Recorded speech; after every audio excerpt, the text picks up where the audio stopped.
കണ്ണാടിയിൽ നോക്കി സ്വയം സുന്ദരി ആണെന്ന് ഉറപ്പുവരുത്തി അവൾ കോളേജിലേക്ക് ഇറങ്ങി.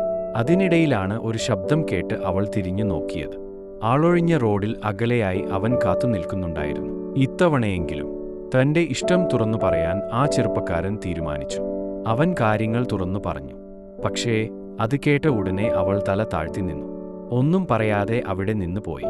അത് കണ്ട ചെറുപ്പക്കാരൻ വിഷമമായി. അവൻ തിരിഞ്ഞു നോക്കി. അപ്പോ കണ്ടത് അവൾ അവനെ നോക്കി ചിരിക്കുന്നതായിരുന്നു. അവന്റെ സന്തോഷം പറഞ്ഞറിയിക്കാൻ പറ്റാത്തതായിരുന്നു. എന്നിട്ട് അവിടെ നിന്ന് ബൈക്കും എടുത്തുപോയി. നേരം വൈകുന്നേരം ആയി. അവൾ വീട്ടിലേക്ക് തിരിച്ചെത്തി. കുളിച്ച് ഫ്രഷ് ആയി അടുക്കളയിൽ അമ്മയുടെ അടുത്തേക്ക് പോയി കുറച്ച് നേരം സംസാരിച്ചിരുന്നു. അതിനിടയിൽ ആണ് ബൈക്കിന്റെ ഹോൺ സൗണ്ട് അവൾ കേട്ടത്. ഉടനെ തന്നെ അടുക്കളയിൽ നിന്ന് ബാൽക്കണിയിലേക്ക് പോയി. ആ കാഴ്ച അവളെ സന്തോഷപ്പെടുത്തുന്നതായിരുന്നു. അവിടെ ആ ചെറുപ്പക്കാരൻ ആയിരുന്നു. അവൾ അവനെ തന്നെ നോക്കിയിരുന്നു. അങ്ങനെ അവൻ പോയ ഉടനെ അവൾ മെത്തയിൽ വന്നിരുന്ന് ആ സംഭവങ്ങൾ എല്ലാം ആലോചിച്ച് ഇരുന്നു. പെട്ടെന്നാണ് അവന്റെ ഫോൺ കോൾ വന്നത്. അവൾ എടുത്തു സംസാരിച്ചു. അവന്റെ ഓരോ തമാശ കേട്ട് അവൾ പൊട്ടിച്ചിരിച്ചു.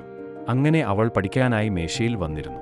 പേജുകൾ മറിക്കുക അല്ലാതെ അവൾ ഒന്നും ചെയ്തില്ല. അവൾ അവന്റെ ലോകത്തായിരുന്നു. നേരം വെളുത്തു. അവൾ ചൂലുമായി മുറ്റത്തേക്ക് ഇറങ്ങി. അപ്പോളാണ് പത്രക്കാരൻ പത്രവുമായി വന്നത്. അവൾ പത്രം വാങ്ങി തിരിച്ചു വരുന്നതിന്റെ ഇടയിൽ ബൈക്കുമായി നിൽക്കുന്ന ആ പയ്യനെ കണ്ടത്.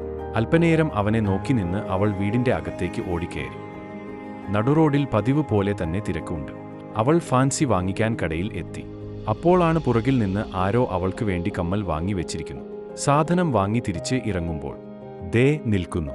അവൾ അവനെ തട്ടിമാറ്റി അവിടുന്ന് പോയി. നടുറോഡിൽ പതിവ് പോലെ തന്നെ തിരക്കുണ്ട്. അവൾ വീട്ടിലേക്ക് കയറാൻ നിൽക്കുമ്പോഴാണ് ഗേറ്റിനു മുകളിലുള്ള ആ ഗിഫ്റ്റ് അവളുടെ ശ്രദ്ധയിൽപ്പെട്ടത്. അവൾ അതും കയ്യിൽ പിടിച്ച് വീട്ടിലേക്ക് കയറി. റൂമിലെത്തി ആ ഗിഫ്റ്റ് തുറക്കാനുള്ള തിടുക്കത്തിലായി. ഗിഫ്റ്റ് തുറന്നു. അതിൽ കമ്മല ആയിരുന്നു. കൂടാതെ ഒരു കത്തും കിട്ടി. അതിൽ നിന്ന് ഒരു കാര്യം അവൾക്ക് മനസ്സിലായി. ആരാണ് ഗിഫ്റ്റ് അവിടെ കൊണ്ടുവച്ചത്? നേരം വൈകുന്നേരം ആയി. അവൾ മേൽ കഴുകി നിലവിളക്ക് കത്തിക്കാൻ തുടങ്ങി. അതുകഴിഞ്ഞ് ഒരു ഗ്ലാസ് ചായയുമായി അവൾ അച്ഛൻ്റെ അടുത്ത് വന്നിരുന്നു. ഇത്തവണ അച്ഛൻ അവളോട് നേരിട്ട് പറഞ്ഞു. തനിക്ക് പ്രായമായി വരികയാണെന്ന്, കല്യാണം ഉടനെ നോക്കണമെന്നും സൂചിപ്പിച്ചു. അതുകേട്ട അവൾ ഒന്നും മിണ്ടാതെ തല താഴ്ത്തി നിന്നു.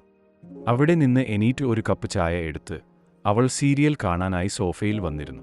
നേരം 9 മണി കഴിഞ്ഞു. അടുക്കളയിലേക്ക് പോയി ഭക്ഷണം വിളമ്പി ഹാളിൽ കൊണ്ടുവച്ചു. ഒന്നിച്ചുള്ള ഭക്ഷണം കഴിക്കൽ ശീലമായിരുന്നു. ഭക്ഷണം കഴിച്ചു കഴിഞ്ഞ് അവൾ റൂമിലേക്ക് കയറി. അവൾ ജനലിന്റെ അടുത്തേക്ക് പോയി പുറത്തേക്ക് നോക്കി നിന്നു. അതുകഴിഞ്ഞ് കണ്ണാടിയിലേക്ക് ഒരു നോട്ടം. അച്ഛൻ ഹാളിൽ വച്ച് പറഞ്ഞതെല്ലാം അവൾ ആലോചിച്ചു. നേരം 10 മണി. അവൾ ലൈറ്റ് ഓഫ് ചെയ്ത് കിടക്കാൻ ആരംഭിച്ചു. ഇതിന്റെ അടുത്ത ഭാഗത്തിനായി ചാനൽ സബ്സ്ക്രൈബ് ചെയ്യൂ.